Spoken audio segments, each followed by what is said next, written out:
जय माता दी। अमावस्या तिथि पितरों को समर्पित होती है।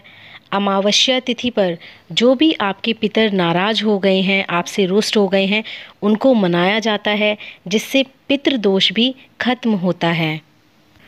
आषाढ़ मास की अमावस्या को आषाढ़ी अमावस्या भी कहते हैं। अमावस्या के दिन हमारे पितृ वायु यानी कि हवा के रूप में सूर्यास्त तक घर के दरवाजे पर रहते हैं और अपने घर परिवार के लोगों से श्राद्ध और तर्पण की इच्छा रखते हैं। क्योंकि अमावस्या के दिन स्नान, दान व तर्पण करने से पितृ प्रसन्न होते हैं और पितृ दोष से भी मुक्ति मिलती है। तो चलिए जान लेते हैं सबसे पहले कि आषाढ़ी अमावस्या किस दिन मनाई जाएगी।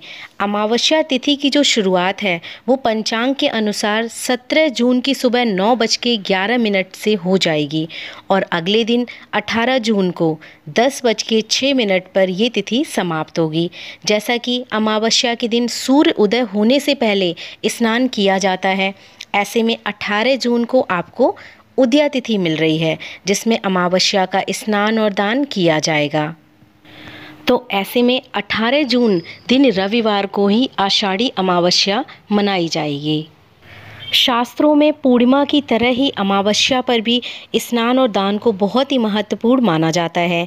इसलिए अमावस्या के दिन जल्दी उठें और पवित्र नदी में स्नान करें।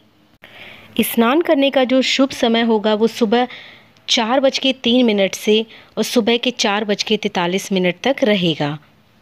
तो ऐसे में सुबह जल्दी उठकर पवित्र नदी में स्नान करने के बाद सूर्य देव को अर्घ यानी कि जल अर्पित किया जाता है। फिर उसके बाद पितरों का तर्पण किया जाता है।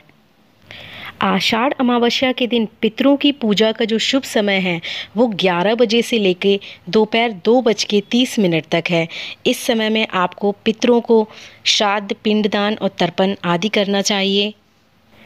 पितरों की आत्मा की शांति के लिए तर्पण जरूर करें। और अगर आपकी कुंडली में पितृ दोष है या आपके पितृ आपसे नाराज हो गए हैं तो पितरों को प्रसन्न करने के लिए जल से तर्पण करें। उस दौरान अपने हाथ में कुश की पवित्री अवश्य पहन लें। तिल और जल से पितरों को तर्पण दें। पितृलोक में जल की कमी होती है, इसलिए जल से जब आप तर्पण करते हैं तो आपकी जो पितृ हैं वो तृप्त होकर आपको आशीर्वाद देते हैं। इससे जो आपका पितृ दोष होता है वो दूर हो जाता है। कुंडली में भी जो आपका पितृ दोष होता है वो भी दूर हो जाता है।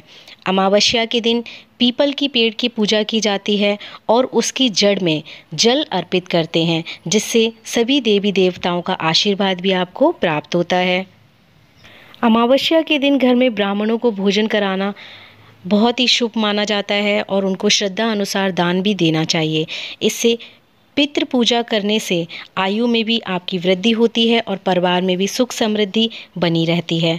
अमावस्या का दिन पितरों को समर्पित होता है, तो ऐसे में कोई भी शुभ काम नहीं करना चाहिए, जैसे कि मुंडन है, गृह प्रवेश है, सामान की नई कोई खरीदारी है या और भी कोई मांगलिक कार्य, क्योंकि इसके जो अशुभ परिणाम ही देखने को मिलते हैं। और अगर आपकी कुंडली में पितृ दोष है तो आषाढ़ अमावस्या पर आपको यज्ञ करना चाहिए।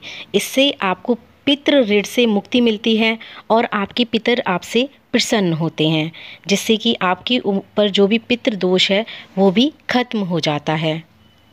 उम्मीद करती हूँ दी हुई जानकारी आपको अच्छी लगी होगी और कम समय में संपूर्ण जानकारी देने की जो मेरी एक छोटी सी कोशिश थी वो भी कहीं ना कहीं सफल लगी होगी आपको।